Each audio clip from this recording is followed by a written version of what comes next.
Mohammed's up next. What's up, Mohammed? He says, hey, guys, does SERP watching hurt a ranking for a specific website? My car dealer client isn't rising rapidly, or is rising, excuse me. My car dealer client is rising rapidly for a major keyword, almost too fast. Shout out to SM. That's awesome. I showed him the progress and he got so excited. He's checking it every day. I requested he take it easy, but if he's actually hurting things, I'll tell him to stop. That's a really good question. I'm not sure about that. What do you say, Marco? Well, it depends on how many unique visits his IP is getting counted for, right? And now here's the problem. So let's say he's looking at it from his desktop at work.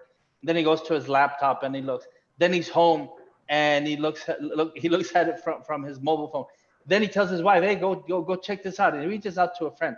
Now you've had 5 or 6 visits that just go and say, "Oh, look, wow, this is great," but they take no action on that search engine result, or maybe they click through to the website, which is great for your click-through rate, but when they're on your website, nothing happens. And you've heard me talk about this before, Mohammed. The final piece of this entire puzzle is getting that person to that lander, to that click to call, to that form, to whatever it is that you want that person to do, and finish it off. Most people who are like, "Oh, how pretty! Look, this is really neat. I'm number 9. I'm number 10. Whatever it is." The harm could come like from too many sessions, right? Separate sessions that they get counted for without anything happening, because that can actually be a negative, because to Google, that's somebody not finding what they're looking for, or somebody not trusting you enough if they land on your website to get you that information. Now, if he's just looking from time to time, depending on how much traffic or what percentage it is of the overall traffic, it's not going to make any difference. Now I'm going to tell you another thing. If he's watching this closely, and you know how fickle Google is, the first time this thing dances, yep, you're going to get a call at midnight, because yep, this guy's going to be watching, and you have no idea, and you're going to get that call, and he's going to be panicking, right? And do you want that call? Tell him to stop and look at the fucking results. That's it. Stop it. Is your phone ringing? It's coming up. Wait for the next report. Then you go and look. Relax. You're seeing initial results.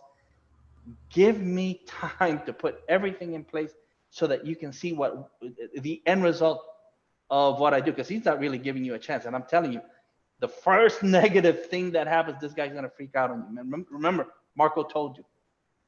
Yeah, anybody that SERP watches that much that's a clear indication that they're going to be trouble. They're going to be high maintenance, Mohammed, and you have a tendency to attract those types of clients for some reason. So I totally agree with Marco. One other thing I want to mention is I've experienced something similar, but when managing Google Ads campaigns. What I mean by that is I've had some clients that they go check, Google, they do keyword searches to see their ad. They don't click through because they know they're going to pay for every click that, even if it's them clicking through, they're going to pay for that. So they know not to click through, but I've had clients that will kill my click-through rate, right? Which, if you understand Google Ads, you know that one of the best ways to raise your quality score and lower your cost per click and all of that is to have a high click-through rate. And I've had clients that have literally negatively affected their click-through rate, drove it down, the CTR down, because they're SERP watching their ads, and it shows all these additional impressions, but not as many click-throughs because they're just checking it to see where it's at. And so I always tell somebody, if you really want to take a look at where you are, as long as you're on page 1, go use the Google Ads preview and diagnostic tool inside of Google Ads, right? Because then you can simulate a search without it actually counting as an actual impression, right? So as long as you're on, and it works for even organic, because you can actually set your, it simulates a location, but then you can also simulate whether it's a desktop, a tablet, or a mobile device, and you can search for your keywords. And as long as your ranking is on page 1, whether it's a ad or an organic, it will show. And that's also another way that you can have, like, for example, I've got a pest control client he owns the company, and it's a company in Northern Virginia. They provide pest control services in Northern Virginia, but he now resides as the owner of the company down in Florida. And he often, after I sent, and I don't know why, once per year, I have to go through this shit with him, and I don't understand why. But anyways, like last month, for example, when I sent the monthly reports, again, I've gone over this many times with him, but you know, I still send a local rank report as Bright Local reports because you can set, again, a simulated location and everything else. And he'll look at the report, and then he'll go look in Google and search from a Florida IP for his keywords. And obviously it's going to look significantly different than what it does for somebody that's local searching in the Northern Virginia area. And then he'll come back and say, well, you know, how do I get rankings back for our primary keyword in our primary area? And I'll say, well, wait a minute, you are ranking. Well, the report shows this. And then when I do a search, it's not coming up, blah, blah, blah.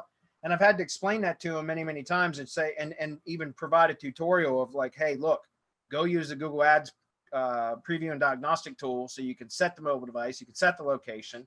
And even then, that's still not 100% accurate because, again, it's a simulated search as opposed to an actual real search, which you can't simulate user behavior and all that. Like, in other words, like a history of the type of content people have engaged with and all that other kind of stuff. So, no, you know, having simulated searches, they're never going to be as accurate as they are in real life. And I'm only telling you that, guys, because like I said, the same type of thing is you can still show your client or tell your client if he's that adamant about he insists on constantly SERP watching, which is not a good sign, have them do it through the ad preview and diagnostic tool instead of like through an actual browser, if that makes sense.